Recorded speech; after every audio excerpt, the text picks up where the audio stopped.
Bonjour à tous, bienvenue dans cette cinquième revue des actions en trend following aux États-Unis et en Europe. Alors pour rappel, vous pouvez donner des valeurs en commentaire pour les analyser en trend following. Alors il faut qu'elles soient en tendance. Il faut en général que les sociétés, c'est le mieux, soient bénéficiaires pour avoir un intérêt en fait investissable. Et puis vous pouvez également choisir une valeur chaque semaine qui aura fait l'actualité, positivement ou négativement, et ensemble nous l'analyserons. Et chaque semaine, nous allons approfondir le niveau d'analyse. On a démarré la semaine dernière avec un niveau d'analyse assez simple en données hebdomadaires et mensuelles avec des niveaux de support et résistance. On va voir aujourd'hui avec la société Nike qui a été sélectionnée qu'on va un petit peu approfondir cette analyse avec notamment l'ajout des volumes. Alors aujourd'hui on va démarrer donc avec quelques actions européennes. Tout d'abord SES Imagotag. En fait vous allez vite vous rendre compte qu'on a vu déjà certaines sociétés notamment en Europe. Aux États-Unis, il n'y a que des nouvelles, mais en Europe, il y a quelques anciennes. Pourquoi? Parce qu'il n'y a pas énormément d'actions européennes qui sont en train de following aujourd'hui. Et en plus, le but, c'est plutôt d'analyser, de travailler celles qui sont vraiment en tendance et qui sont fortes à l'achat, notamment pour tous ceux qui ont des PEA, par exemple. Alors, ce qu'on peut constater aujourd'hui, donc sur SES Imagotag, on en avait parlé, on avait cette moyenne mobile ascendante à 180 périodes en données journalières, et on peut constater que c'est toujours le cas actuellement. Alors, pour rappel, je vais prendre un petit peu de recul. Hop là, on voit que cette moyenne mobile à 180 périodes, elle avait déjà par le passé servi de résistance. Ensuite, comme une résistance, une fois qu'elle est cassée, elle devient un support, principe du changement de polarité. Et c'est ce qu'on peut constater ici, où à 3 reprises désormais, on est venu à proximité. Alors malheureusement, ici par exemple sur cette MM180, qu'est-ce qu'on peut constater? Eh bien qu'on l'a frôlé, on ne l'a pas touché. Alors comment on rentre normalement en général sur ce type de titre, dans ce type de tendance? On en avait déjà parlé la dernière fois, et c'est d'ailleurs les niveaux que j'avais donnés. On pouvait rentrer en 2 fois, avec une première moitié de la position qui était rentrée à 89,6 euros, et la seconde qui était sur la moyenne mobile à 180 périodes. Le stop, il se place soit en clôture, soit directement encarné dans le marché, avec un stop par exemple sous les 85,50 ou une clôture sous la MM180 par exemple. Ensuite, les objectifs sont assez clairs. On a un premier niveau de polarité dont on est en train de s'approcher actuellement aujourd'hui à 98,6 euros, sur lequel on pourrait avoir des petites reprises vendeuses et des allègements que l'on peut faire pour ceux qui ont réussi à suivre le mouvement. Ça donne donc tout de même un potentiel par rapport au point d'entrée qui a été fait à 89,6 euros d'une dizaine de pourcents environ. Et ensuite, on va avoir les TP suivants, notamment aller chercher peut-être l'ATH, et pourquoi pas un nouveau record historique dans les prochaines semaines, notamment si on a un rebond indiciel qui se met en place. Si SES Imagotag montait quand les marchés baissaient, eh bien elle pourrait monter encore plus fortement avec des marchés qui seront haussiers. On va maintenant se tourner vers Thales. Là aussi, un très bon dossier de la cote parisienne qui se tient très bien. On en a parlé, c'est un actif qui était en tendance haussière forte suite aux événements en Russie et Ukraine. Derrière, on a eu la mise en place d'un range entre 2 bornes. La borne à 110 euros qu'on retrouve juste ici, la borne haute autour des 124-125 euros qui sert actuellement de résistance. On est sur la borne basse. Pourquoi j'en parle? Parce qu'elle est toujours intéressante. On a pour l'instant un niveau d'invalidation qui est assez clair, par exemple avec un stop sous les 108 euros et des objectifs en direction des 124 euros. Si par exemple on utilise l'outil position longue sur TradingView, on fait le point d'entrée, mettons, à 111,25, comme c'est indiqué sur le support, 111,20, mettons. On a le stop, hop là, sous 108, et ensuite on va aller viser la partie haute à 124 euros. Ça nous fait un ratio rendement risque de 1 pour 3,5 environ, un stop de 3 à 4%, on va dire 4% avec les frais, les frais d'exécution des ordres, et mettons que vous rentriez pas exactement à 111,20, mais plutôt 111,30, 111,40, et ensuite vous allez avoir l'objectif 10% plus haut à 124 euros. Donc on voit qu'il y a une opportunité swing à court terme, moyen terme qui est possible sur ce titre, tout comme SES Imagotag, où on accompagne la tendance sur des dossiers qui sont qualitatifs au niveau des fondamentaux et qui sont recherchés par le marché de par leur thématique. On va maintenant se tourner vers le groupe pétrolier français qui est Total Energy, où là j'ai été alpagué on va dire sur YouTube mais également sur Twitter par rapport au titre Total Energy, où en effet certaines personnes ont remarqué que ici on avait un point haut qui était plus bas que le précédent. Je suis d'accord avec eux, c'est en effet un signe de faiblesse, mais pour l'instant qui n'a rien déclenché, puisqu'on n'a pas allé casser les derniers plus bas. Donc pour l'instant c'est juste un signe avancé de faiblesse, il n'est pas confirmé. Donc pour l'instant on peut le noter quelque part, mais ça ne vient pas confirmer une inversion de tendance, etc. C'est juste une petite faiblesse par rapport à la tendance précédente qui était en place.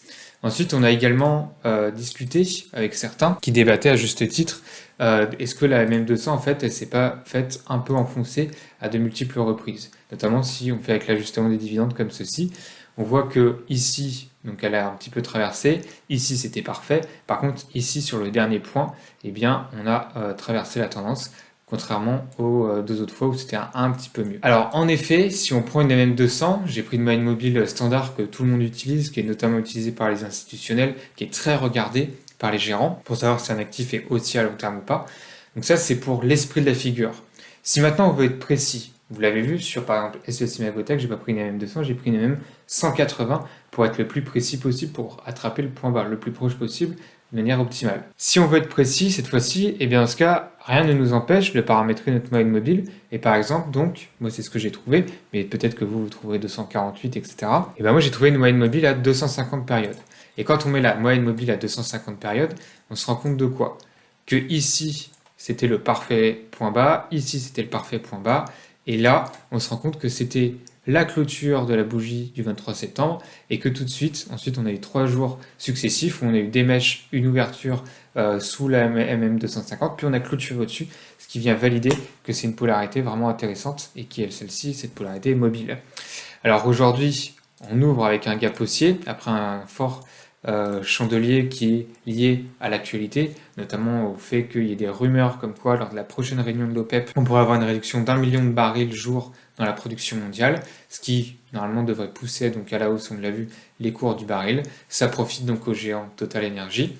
On revient au contact actuellement d'une résistance. Si on n'en a pas profité, le timing n'est plus du tout à l'achat, quel que soit l'horizon d'investissement ou de trading. Il faut attendre un minimum un repli sur les 48 euros et de manière optimale sur la MM250 pour se positionner à l'achat. Ensuite, on pourra viser différents TP successifs. Toute la zone entre 52, 53, 54, c'est une zone pour un premier TP. Libre à vous si vous êtes prudent plutôt de jouer 52, si vous êtes offensif de jouer 54 et si vous voulez couper la poire en deux à 53. Par contre, la résistance majeure qu'on peut viser à moyen terme, c'est la zone des 56 euros qui sera beaucoup plus difficile à traverser. Donc voilà pour la partie Total Energy. Ensuite, on va reparler d'un titre également, Ipsos, qui également avait été présenté dernièrement dans les actions que j'émettais comme intéressantes pour les prochaines semaines, les prochains jours. Pour rappel, c'est une des valeurs qui a été recommandée il y a de ça plusieurs mois maintenant sur le site Interactive Trading, dans une optique moyen terme. Voilà, donc je vous le dis en transparence, je suis également positionné dessus à titre de transparence.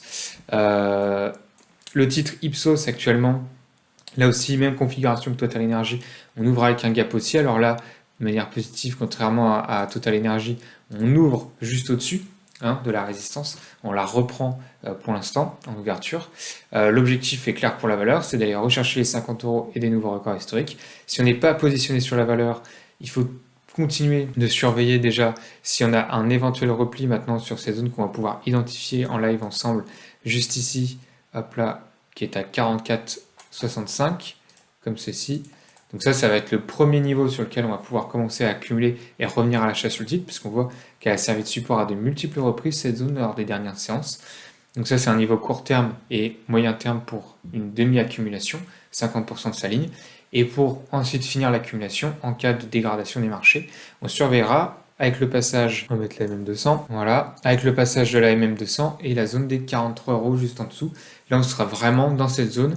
Il faut pouvoir construire en 2, maximum 3 fois sa position dans cette zone. Avec premier niveau de support 44,65, la MM200 à proximité et un support beaucoup plus significatif dans la zone des 42,50 environ. Ensuite, on va terminer donc la partie européenne par Deutsche Börse dont on a parlé la semaine dernière.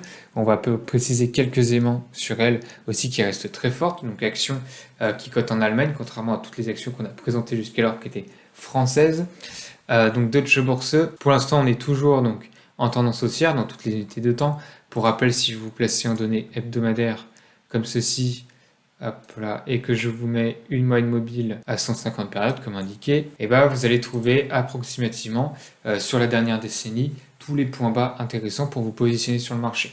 Donc ça c'est pour l'investisseur de moyen à long terme qui souhaite surveiller les niveaux. En plus actuellement elle passe autour des 150 euros, donc ça peut soit être une alerte à poser, soit un ordre épuisé à encarner, soit avec un Excel vous les notez, etc. et vous surveillez régulièrement si elle revient vers ce niveau-là, et puis pensez aussi à réajuster le cours de la moyenne mobile puisque celui-ci est amené à monter a priori vu la tendance. Si on regarde maintenant donc en données journalières avec précision, ce qu'on peut constater c'est qu'on a toujours ce trend ascendant également depuis mars dernier, avec cette petite oblique maintenant qui est matérialisée par 4 points de contact, donc qui devient pertinente.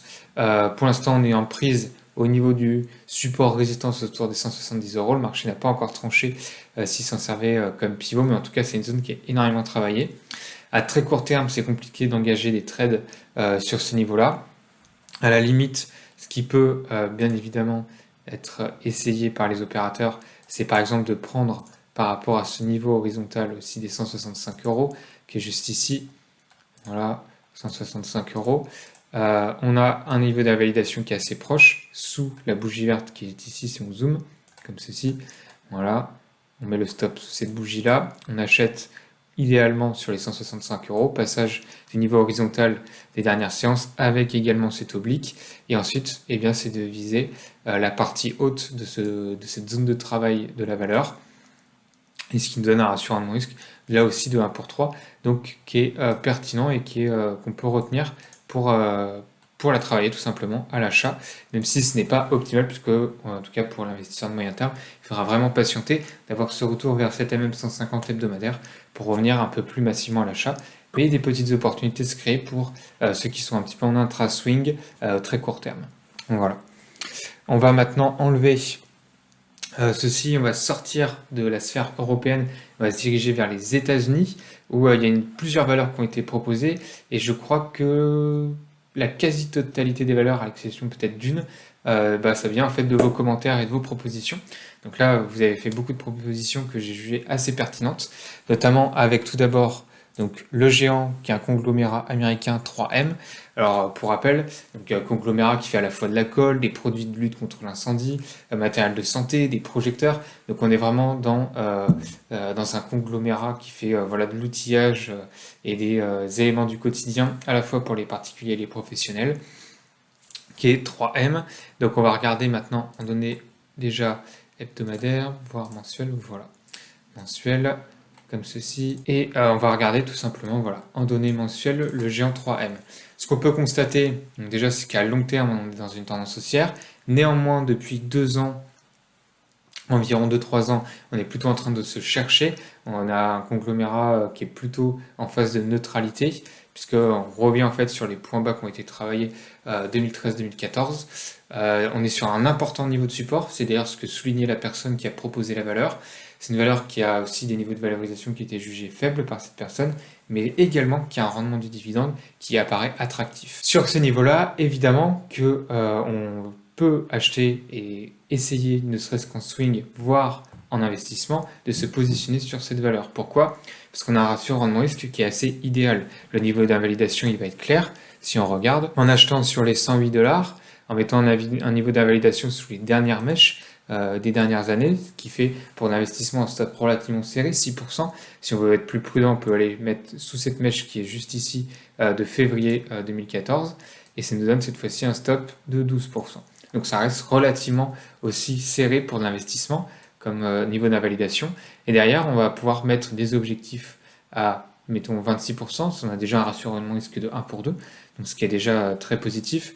Ensuite, on pourra viser la zone de résistance des 161 $, et ensuite, on pourra viser la résistance des 200 $. Donc là, et là, à ce moment-là, on aura une performance potentielle de 80%, en sachant que tous ces éléments, il faut prendre en compte également que vous allez avoir la performance du dividende qui va être ajouté à votre performance boursière, de plus-value, d'appréciation du titre.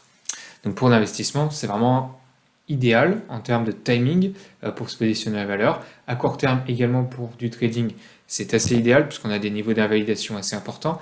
On revient sur des éléments, des supports qui sont donnés mensuels, donc très importants, significatifs, qui normalement devrait permettre aux acheteurs d'avoir un minima une réaction et dans le meilleur des cas, pourquoi pas de profiler un rebond et on verra dans plusieurs semaines, plusieurs mois peut-être, un retournement de tendance et une poursuite de la tendance haussière de très long terme sur 3M. En tout cas, merci pour la proposition. Celle-ci était pertinente et intéressante, je pense, pour tous ceux qui regarderont la vidéo. On va maintenant changer de secteur puisqu'on va aller vers un transporteur de produits pétroliers nommé Scorpio Tankers. Pardon. Là, on a vraiment un titre donc, qui était en dynamique baissière jusqu'alors, jusqu'en 2021.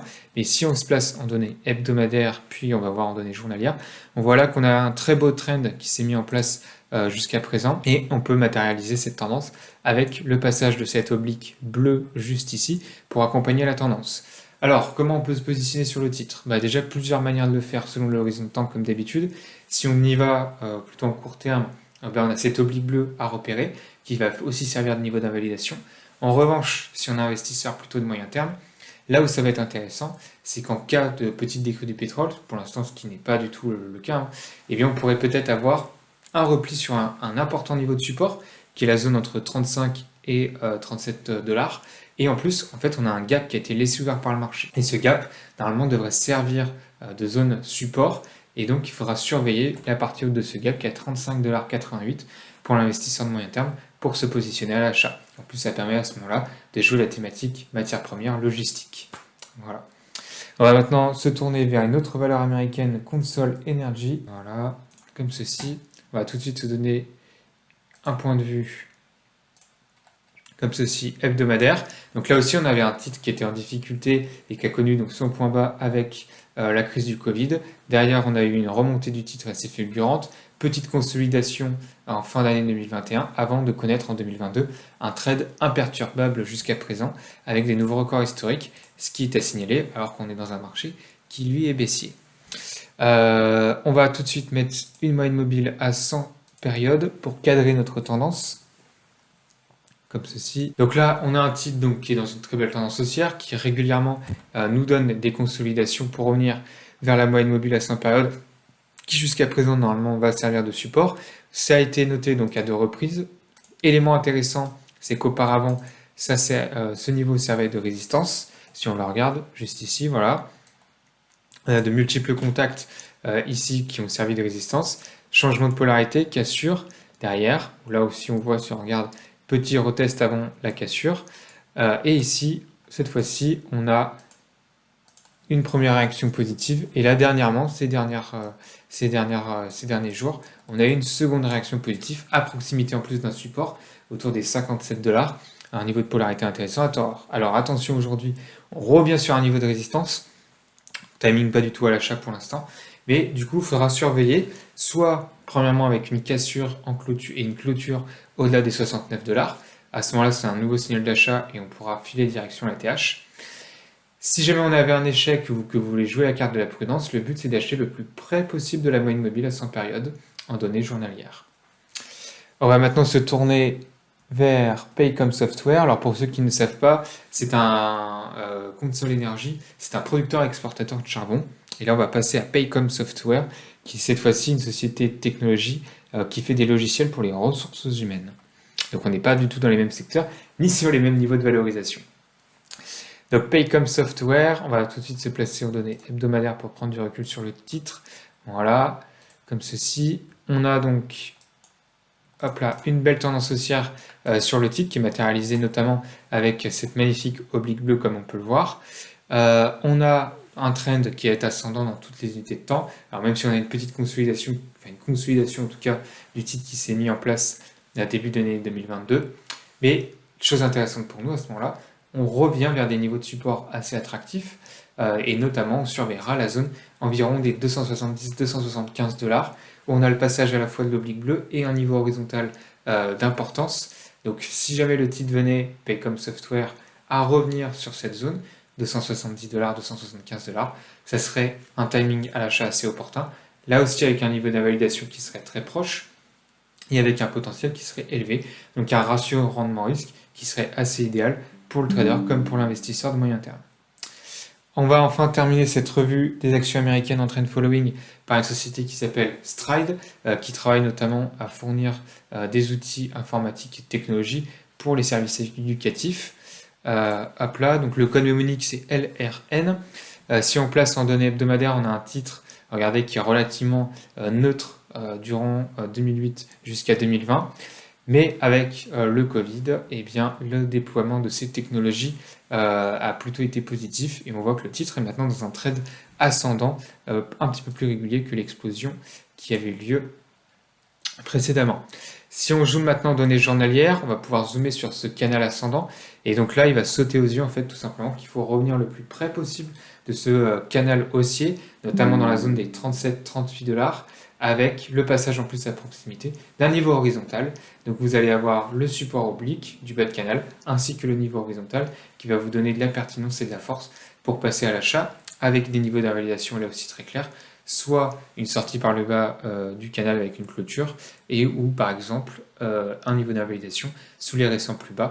L'investisseur prudent mettra un stop plutôt autour des 33 $ environ pour se laisser des marges de manœuvre puisqu'on a un titre qui est assez volatile. Voilà pour cette revue des actions donc américaines et européennes en trend following. On va maintenant s'intéresser donc à la valeur qui a fait l'actualité, notamment la semaine dernière, Nike, avec une publication de résultats qui a plutôt déçu les investisseurs, un chiffre d'affaires en augmentation, mais par contre des prévisions, notamment au niveau des marges, qui vont être réduites, avec notamment l'impact du dollar qui va venir impacter la société et les problèmes de logistique. On va donc se tourner rapidement donc vers la valeur américaine Nike, où je vais supprimer tous les éléments, comme ceci, et comme ça on va pouvoir faire l'analyse ensemble du dossier Nike, voilà, comme ceci. Donc pour rappel, déjà on se place en données hebdomadaires sur le titre. Si jamais par exemple on est comme ceci et qu'on voit qu'il y a encore des cotations, bien que l'on se soit mis en données hebdomadaires, on va venir dézoomer, voilà, pour avoir l'ensemble de l'historique de la valeur, en tout cas qui est donné par TradingView, à savoir donc une IPO a priori qui aura lieu en 1981, d'après les données de TradingView. Donc maintenant, ce qu'on va faire, c'est qu'on va utiliser le traçage des zones pour définir les supports et les résistances majeures en données donc mensuelles, donc les niveaux d'importance. Donc à partir de là, normalement, vous démarrez soit par le bas, soit par le haut. Le mieux, c'est de démarrer en général par le bas dans le sens d'une tendance haussière et de tracer les différents niveaux successifs qui permettront à la valeur, en cas de repli, ici, de trouver des supports et qui vous permettront à vous de savoir à partir de quel niveau la valeur devient intéressante.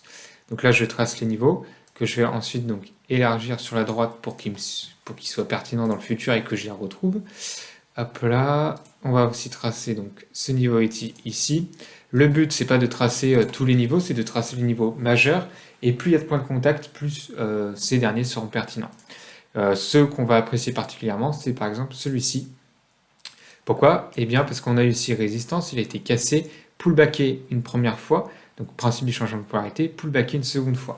Donc ça c'est vraiment intéressant quand vous avez une polarité qui servait de résistance auparavant et derrière qui va être retestée une voire plusieurs fois en tant que support. Comme ça, là, ça vous donne vraiment une polarité qui va être intéressante à surveiller.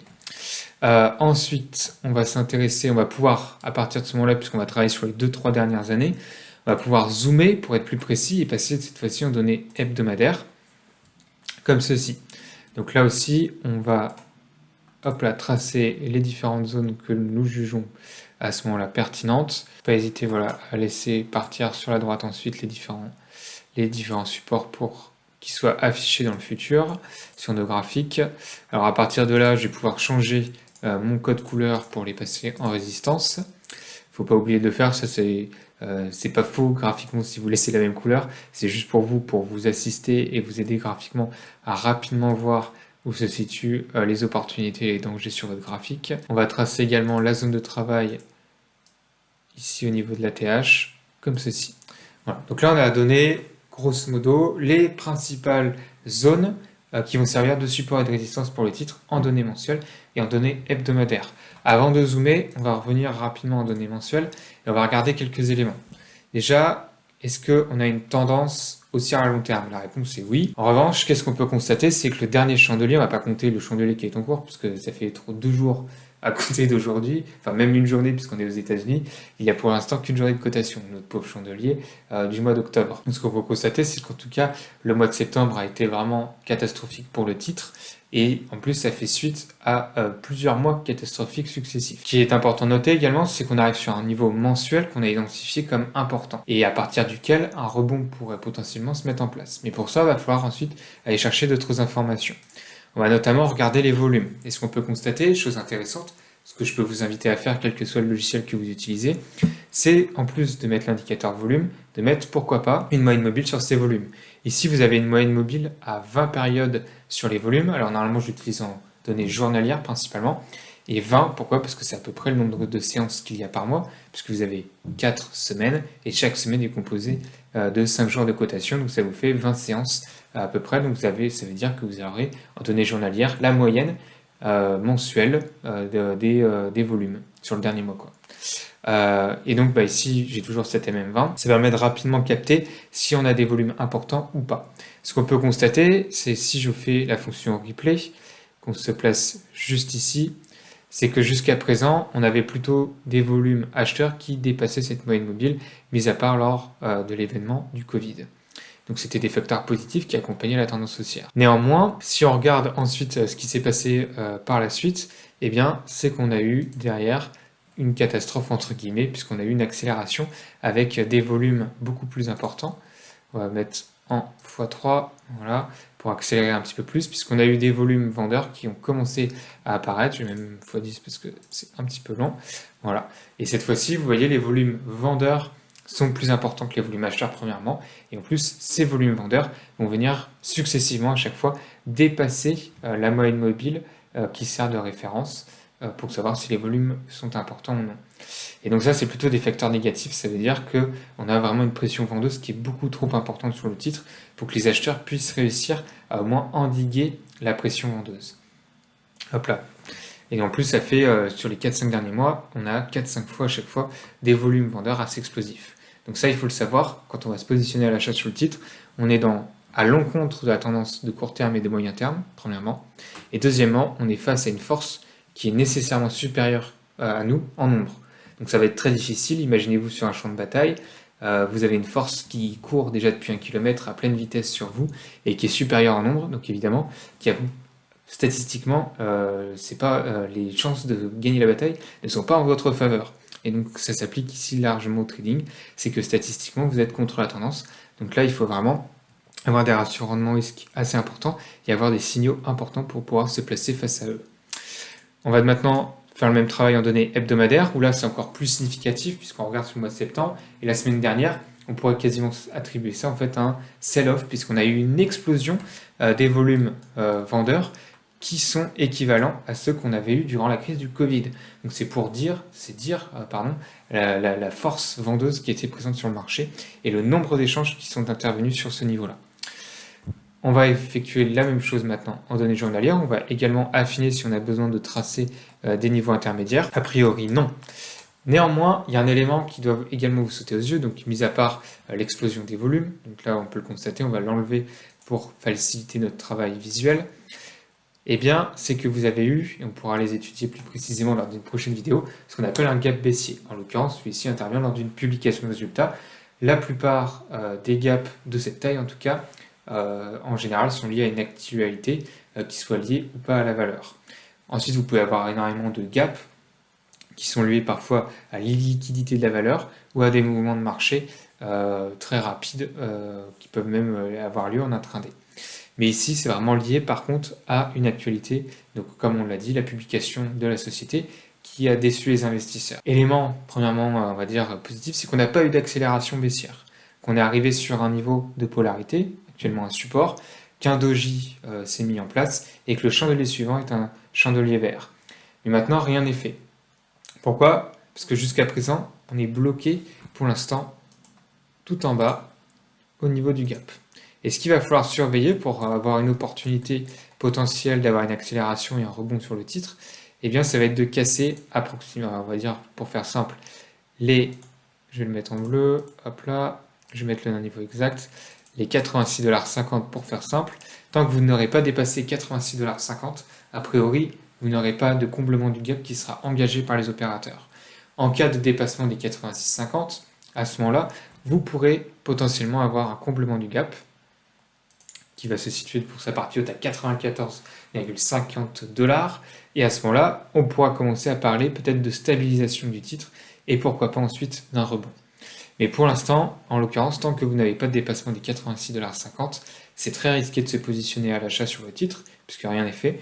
Par contre, pour l'investisseur de long terme, mettre un premier niveau d'accumulation sur Nike sur ce niveau hebdomadaire majeur, ce n'est pas du tout impertinent. Il pourra le faire soit de plusieurs manières. Premièrement, il pourra se dire en one shot, je commence à acheter à partir des 86,50 $, et juste ici, donc les niveaux à quelques dollars près, avec un niveau de validation, mettons, avec une cassure en clôture des 80 $, et bien à ce moment-là, je sortirai le niveau de validation assez rapide et je retenterai ma chance plus tard. En quel cas, ça veut dire sur une valeur américaine, avec un fort potentiel, un stop à 4-5% seulement environ. Mettons, si on fait par rapport au cours actuel, en dessous des 80, ça fait 6-7% environ. Ça, c'est la première option. Donc, elle est assez offensive. Pour l'option maintenant un petit peu plus prudente, cette fois-ci, on va avoir quelqu'un qui va construire sa position plusieurs fois, avec notamment un premier achat en cas de dépassement des 86,50 $. Et ensuite, il va se dire, bon, si jamais ça se passe bien et que je vois qu'il y a une stabilisation du titre qui prend forme, avec notamment la formation d'un trading range entre les 100 et les 85 $ dans les prochains mois, je continuerai d'accumuler. Si jamais, par contre, mon scénario ne prend pas forme, c'est-à-dire que j'ai acheté ici et que finalement on casse par le bas ce niveau de polarité, et qu'admettons, soit on revienne vers des niveaux intermédiaires à 75, voire 70 $, eh bien je vais accumuler tout du long jusqu'à 60 $ en 3 ou 4 fois. Et ensuite, je mettrai un niveau d'invalidation final sous 56 $, avec normalement donc un niveau de prix de revient qui devrait se situer entre 70 et 75 $. Donc par contre, avec un stop qui sera beaucoup plus large cette fois-ci, environ d'une vingtaine de pourcents. Deux stratégies différentes pour deux niveaux de risque différents. Mais par contre, avec des potentiels de gains importants, si on considère que les fondamentaux de Nike demeurent à moyen long terme inchangés, voire peut-être même à l'avenir positifs par rapport à la dernière publication de résultats. Et par contre, on aura vraiment des facteurs positifs qui pourraient ensuite amener le titre à rejoindre, pourquoi pas, d'ici les prochains mois, les prochaines années, en direction de son ATH. Voilà pour l'analyse à la fois avec les niveaux de support et les volumes. La prochaine fois, on affinera avec d'autres éléments. Ça sera surprise. Je vous remercie. Donc, n'oubliez pas de proposer des valeurs en trend following, avec si possible des valeurs qui gagnent de l'argent, qui soient bénéficiaires s'il vous plaît, en commentaire. Vous voyez que cette semaine, j'en ai sélectionné un grand nombre, notamment si vous en trouvez en Europe, même en Scandinavie, ce sera avec plaisir, parce que j'ai eu beaucoup de mal moi-même à en trouver qui soient vraiment intéressantes. Aux États-Unis, vous avez énormément de propositions, donc je vous fais totalement confiance pour m'en redonner à nouveau. Et également, n'hésitez pas à débattre pour savoir quelle valeur sera analysée la semaine prochaine et qui a fait l'actualité, qui sera donc intéressante à scruter ensemble. Je vous remercie, je vous laisse vous abonner à la chaîne YouTube d'Interactive Trading. N'oubliez pas de mettre un pouce bleu, ça permet d'améliorer le référencement et donc la visibilité de la chaîne et également de la vidéo. Et je vous remercie, on se retrouve sur Twitter, pour certains sur Interactive Trading, et pour d'autres, je vous donne rendez-vous sur la chaîne YouTube d'Interactive Trading la semaine prochaine pour une nouvelle vidéo. Merci à tous, au revoir.